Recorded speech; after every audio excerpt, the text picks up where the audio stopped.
Alright mga boss, magandang hapon no. So pasilip ko lang sa inyo yung setup ko sa pag-hardening no. So ito, baka sakaling ayan, makatulong sa inyo yung idea no. So guys, ito yung trapal na gamit ko. Ayan.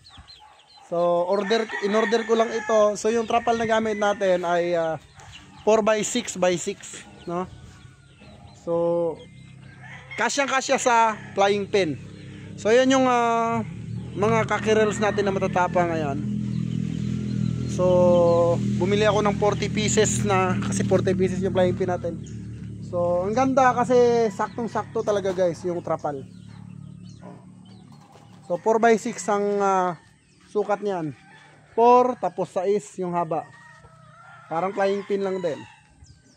Then dito naman guys, ayan yung mga mga 3 months, 2 months and 1 month na matatapang, so dyan natin nilalagay. So ayan po, hardening. Then dito naman ginamitan ko na lang ng yero na 6, pero napakamahal ng yero, napakamura nitong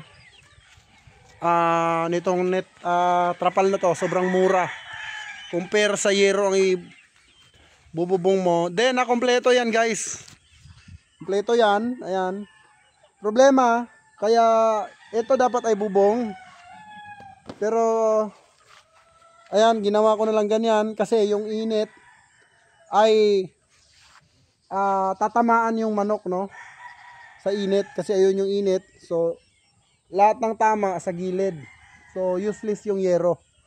Ang ginawa ko, total marami naman ako yero, so nakatabon lang no. So maganda naman tignan kasi malinis. Ayan, so mapapansin nyo, nakahanda na po yan kasi may mga kakirils na naman tayo na mga matatapang no. Then dito sa range na to, ayan, ito yung range natin ng mga inahin. So andyan yung mga inahin, ayun, meron nga sa bubong oh, ayun oh. So yan yung aking setup dito guys, diba, napaka aliwalas tignan. Siyempre may bakod na tayo kaya hirap na silupin. Then ayun, may inahin tayo sa taas. Yan. So yan yung setup guys, update ko lang kayo sa aking setup no. Pero hindi lang dyan nagtatapos kasi ayan pa yung range natin, isa. Papagandahin pa namin to. Nag-order ulit ako ng 40 ulit na flying pins para talagang sulit na sulit at maganda yung setup natin. Kasi dito sa gilid guys, ayan, itong gilid na to, lalagyan pa natin ng flying pins no. So iiwas lang natin sa niyog. Then dun sa may mangga, yan, may mga mangga dyan. So yan yung gagawin nating range area sa mga 3 months. So yun lang ang vlog natin guys. At mamaya lamang after this vlog, may kasunod pa to, abangan nyo. Piplex tayo ng magagandang manok. So sa ngayon, sobrang busy pa natin sa pag wiwing ban at ligban ng ating mga manok.